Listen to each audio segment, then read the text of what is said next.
നമസ്കാരം. പുതിയൊരു വീഡിയോയിലേക്ക് സ്വാഗതം. ഞാൻ അംബികാനന്ദൻ, തൃശ്ശൂർ. ഇന്നത്തെ എൻ്റെ വീഡിയോയിൽ ഞാൻ പറയുന്നത് ഭഗവതി അല്ലെങ്കിൽ ദേവീദേവന്മാർ നൃത്തത്തിലെത്തുക. നമ്മൾ സ്വതവേ കേൾക്കുന്നതാണ്, അവിടെ ദേവിയുടെ അനുഗ്രഹമുണ്ട്, ഇവിടെ ഭഗവാന്റെ അനുഗ്രഹമുണ്ട് എന്നൊക്കെ നമ്മൾ സ്വതവേ കേൾക്കുന്ന ഒരു കാര്യമാണ്. അവിടെ പോയി എല്ലാ കാര്യങ്ങളും പറയും, എല്ലാ കാര്യങ്ങളും നമുക്ക് നിറവേറ്റി തരും എന്നൊക്കെ നമ്മൾ കേട്ടിട്ടുണ്ട്, പറഞ്ഞിട്ടുണ്ട്, നമ്മൾ പോയിട്ടുമുണ്ട്. അപ്പോൾ എന്താണ് ഈ നൃത്തത്തിലെത്തൽ? അപ്പോൾ ഭഗവാനായാലും ഭഗവതി ആയാലും നൃത്തത്തിൽ വരിക. അപ്പോൾ അതിനെ കുറിച്ചിട്ടാണ് ഇന്ന് ഞാൻ സംസാരിക്കുന്നത്.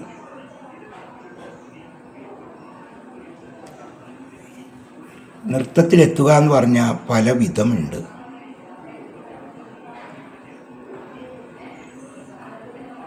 ദേവീദേവന്മാർ അവർക്ക് പറയാനുള്ളത്, അവർക്ക് പ്രവർത്തിക്കാനുള്ളത് മറ്റൊരു വ്യക്തിയിൽ കൂടെ പറയാൻ ആഗ്രഹിക്കുന്നു, അല്ലെങ്കിൽ ചെയ്യാൻ ആഗ്രഹിക്കുന്നു. അപ്പം അതിനെ മുജന്മങ്ങളായി ദേവീദേവന്മാരെ സേവിക്കുന്നവരെ ദേവീദേവന്മാർ തിരഞ്ഞെടുക്കുന്നു. ഈ ലോകത്ത് ഇത്രയും ജനങ്ങളുണ്ട്, എല്ലാവരും തുള്ളുന്നില്ല, എല്ലാവരും നൃത്തത്തിലെത്തുന്നില്ല. അത് ചിലവർക്ക് മാത്രമേ ലഭിക്കുന്നുള്ളൂ. അതും പലവിധമുണ്ട് പറയാം. അപ്പോൾ കൊച്ചു പ്രായം മുതലേ ദൈവികമായ കാര്യങ്ങളിലേക്ക് പോകുക, ഈശ്വര ചിന്തയിൽ ജീവിക്കുക. അതായത് ചെറിയ ചെറിയ പ്രായം മുതലേ, അല്ലാണ്ട് കുറേ നമ്മൾ അത് ചെയ്ത് ഇത് ചെയ്ത് പിന്നീട് ആത്മീയതയിലേക്ക് വരുന്നതല്ല ഞാൻ പറയണത്. നമ്മൾ ചെറുപ്പം മുതലേ ദേവീദേവന്മാരിലേക്ക് നമ്മൾ പോകുകയും അവർ ഭക്തരായി ഇങ്ങനെ മുന്നോട്ട് കൊണ്ടുപോയി ഒരു പ്രഭാതത്തിൽ അവർക്ക് ഭഗവതിയുടെ നൃത്തത്തിലെത്തുക ഒക്കെ ഉണ്ടാവുമ്പോൾ അത് മുജ്ജന്മങ്ങളായി പകർന്നു കിട്ടുന്നതാണ്. ജന്മങ്ങളായി അവർ ഭഗവതിയെ ആരാധിക്കുന്നു, അല്ലെങ്കിൽ ദേവീദേവന്മാരെ ആരാധിക്കുന്നവരാണ്. അവർക്കാണ് ആ സൗഭാഗ്യം ലഭിക്കുക. അതായത് മറ്റൊരു ജീവിതത്തിലേക്കും കടക്കാതെ നമ്മുടെ ആ കൊച്ചു പ്രായത്തിലെ നമ്മൾ ആത്മീയതയിലേക്ക് പോകുന്നത്, അത് മുജ്ജന്മ സുഹൃത്തമാണ്. അതെല്ലാവർക്കും ലഭിക്കുകയില്ല. എന്നാൽ നൃത്തത്തിലെത്തൽ എല്ലാവർക്കും ലഭിക്കും. അപ്പോൾ ദേവീദേവന്മാർ നമ്മളിൽ ആനന്ദമാടുന്നു, ആനന്ദ നൃത്തം ചെയ്യുന്നു. മനസ്സിലാവുണ്ടോ? അതിനെ ആ ആനന്ദ നൃത്തം ചെയ്യുമ്പോൾ ചിലവ് അതിനെ തുള്ളക്കാരൻ, പ്രാന്തൻ എന്നൊക്കെ പറഞ്ഞ് ആക്ഷേപിക്കുന്നു. അങ്ങനെ ഈ നൃത്തത്തിലെത്തി ചിലവർക്ക് അതിന് പുരോഗമനമുണ്ടാവും.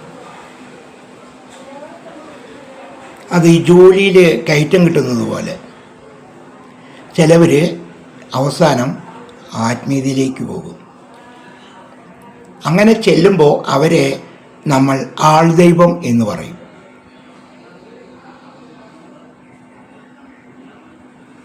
തുടക്കം എല്ലാവർക്കും തുള്ളൽ തന്നെയാണ്.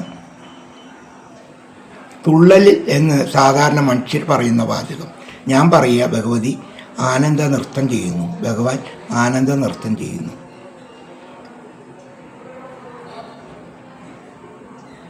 അപ്പോൾ കാളിക്ക് ആനന്ദ നൃത്തം ചെയ്യാൻ എന്നെ തിരഞ്ഞെടുത്തു. ഞാൻ കൊച്ചുനാൾ മുതലേ ആത്മീയതയിലേക്ക് പോയ ആളാണ്. അതിൻ്റെ ഒപ്പം എൻ്റെ ജീവിതമുണ്ട്, കുടുംബമുണ്ട്, ജീവിതമുണ്ട്. അല്ലാണ്ട് എൻ്റെ സ്വന്തമായ ഒരു ജീവിതമല്ല. എൻ്റെ കൂടെ പിറന്ന എൻ്റെ സഹോദരങ്ങൾ, എന്നെ ജന്മം നൽകിയ മാതാപിതാക്കൾ, അങ്ങനെ തലമുറ, അവരൊക്കെ ഞാൻ പരിചരിച്ചിട്ടുണ്ട്. അല്ലാതെ എനിക്കുമായി സ്വന്തമായ ഒരു ജീവിതത്തിലേക്ക് ഞാൻ കടന്നിട്ടില്ല. അവിടെയെല്ലാം എനിക്ക് ഭഗവതിയാണ്. മനസ്സിലാവുന്നുണ്ടോ? അപ്പോൾ ചിലവർ ഇതിൽ നിന്നിട്ടും കയറ്റം കിട്ടിപ്പോകും. അവർ ആത്മീയതയിൽ ചേരും, അവരെ ആൾദൈവം എന്ന് പറയും. അല്ലാത്തവരെ എപ്പോഴും തുള്ളക്കാരൻ, തുള്ളുന്നവൻ, ഭക്തിയുള്ള ഒരു വെളിച്ചപ്പാട്, തമ്പാട്ടി, കോമരം എന്നൊക്കെ പറയും. ഇപ്പോൾ ഈ ആനന്ദ നൃത്തം എല്ലാ ആത്മീയതയിലെത്തിയവരും ചെയ്തിട്ടുണ്ട്. ഇപ്പോൾ ഒന്ന് രണ്ടാളെ ഞാൻ പറയുന്നുള്ളൂ. മാതാ അമൃതാനന്ദമയി ഇന്ന് ഇരിക്കുന്ന അമ്മ ആദ്യകാലത്ത് തുള്ളൽ തന്നെയാണ് ചെയ്തത്. കണ്ണൻ്റെ വേഷത്തിലും കാളിയുടെ വേഷത്തിലും അമ്മ നടനം ചെയ്തിട്ടുണ്ട്, നൃത്തം ചെയ്തിട്ടുണ്ട്. അതുപോലെ രാമകൃഷ്ണ പരമഹംസൻ അദ്ദേഹം നൃത്തം ചെയ്യുമായിരുന്നു, കാളിയെ സ്തുതിച്ചുകൊണ്ട് ആനന്ദ നൃത്തം ചെയ്യുമായിരുന്നു. മനസ്സിലാവുന്നുണ്ടോ?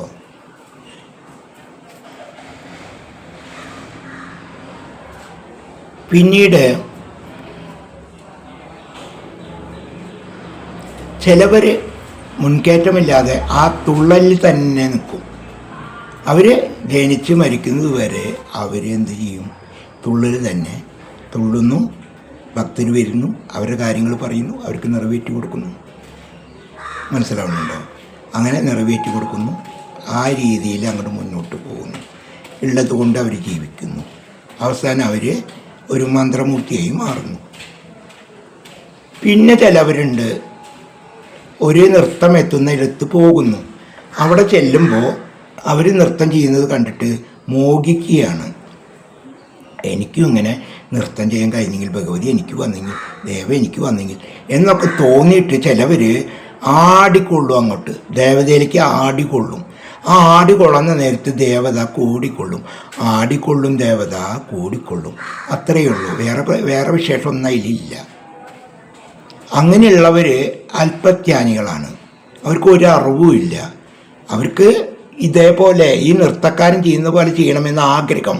ആ ആഗ്രഹപ്രകാരം അവരെന്തൊക്കെയോ പഠിക്കുന്നു, ചെയ്യുന്നു. അവരാണ് എന്ത് നല്ല രീതിയിൽ ജീവിക്കുന്ന, ആത്മീയതയിൽ ജീവിക്കുന്നവരുടെ മുഖത്ത് കരിവാരി തേക്കുന്നവർ. അവർക്കൊന്നും ഉപേക്ഷിക്കാൻ തയ്യാറല്ല. എങ്കിൽ അവർക്ക് തുള്ളും വേണം, ചാടും വേണം, അവർക്കെല്ലാം വേണം. അവരെന്നിട്ട് ദേവിയാണ് ദേവനാണെന്നും പറഞ്ഞിരുന്നിട്ട് സുന്ദരിയായ സ്ത്രീകൾ വരുമ്പോൾ അവരവിടെ ഇവിടെയും തൊട്ട് ഒഴിയാൻ നിൽക്കും. പണക്കാർ വരുമ്പോൾ ഭഗവതിനെയും ഭഗവാനെയും ചൂഷണം ചെയ്തിട്ട് ഭയപ്പെടുത്തിയിട്ട് പണം സമ്പാദിക്കാൻ നോക്കും. അങ്ങനെയുള്ളവരെപ്പോഴും പറയും, ഞാൻ അത് ചെയ്തിട്ടുണ്ട്, ഞാൻ ഇത് ചെയ്തിട്ടുണ്ട്, ഞാൻ അപ്പുറത്ത് ചെയ്തിട്ടുണ്ട്, ഞാൻ ഇപ്പുറത്ത്. ഈ വക ജന്തുക്കളുണ്ട് നാണം കിടത്താനുള്ളവർ. അവരൊക്കെ അകത്ത് പോകണമുണ്ട്. മനസ്സിലാണ്ട? വിശദമായി പഠിച്ചുകൊണ്ട് വേണം ഓരോന്നും ചെയ്യുവാൻ. ഇപ്പോൾ കവളകമാർഗത്തിലുള്ള പൂജ എന്ന് പറയുമ്പോൾ ചിലവരുടെ വിചാരം കോഴി ഇറക്കുക, കള്ള് വയ്ക്കുക, അത് മുക്കറം തിന്നുക, കുടിക്കുക, ഇതാണ് കവളകം എന്നാണ്. അങ്ങനെ ചെയ്യുന്ന കുറേ വിഡ്ഢികളുണ്ട്. എന്താ കവളകം എന്ന് മനസ്സിലാക്കിയിട്ട് ചെയ്യണം. ചെയ്യാൻ പറ്റാത്തവർ ചെയ്യണ്ട.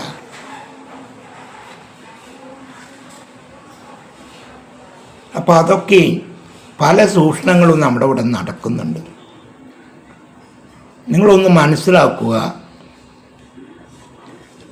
ഭഗവതി വന്നിരിക്കുന്ന ആ ഇടം ആരും തിരിച്ചറിയില്ല. തിരിച്ചറിയാൻ ബുദ്ധിമുട്ടാണ്. കലിയുഗത്തിൽ ദുഷ്ടശക്തികൾക്കാണ് വിളയാട്ടം. ഇതുപോലെ ദേവിദേവനായിട്ട് അഭിനയിച്ച് വേഷം കെട്ടിയിരിക്കുന്നവരുടെ അടുത്തേക്ക് ഭക്തരായ നിങ്ങൾ പോവുകയുള്ളൂ. അവിടെ ചെന്ന് ചൂഷണത്തിനിടയാവുകയുള്ളൂ. കാരണം കലിയുഗമാണ് മക്കളെ.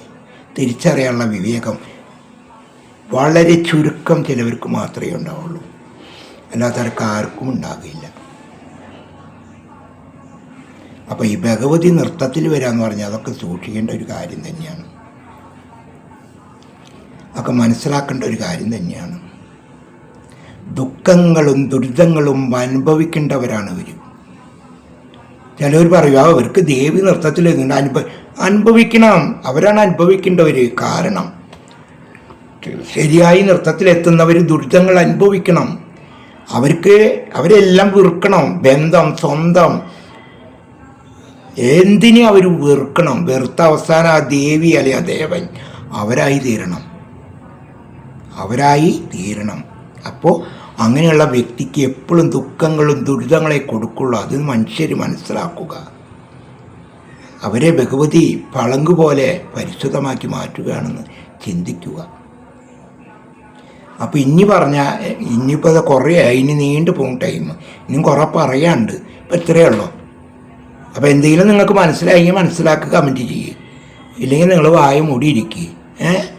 അപ്പോൾ നമുക്ക് പുതിയ വീഡിയോ കാണാം. എല്ലാവരും ലൈക്ക് ചെയ്ത മക്കളെ.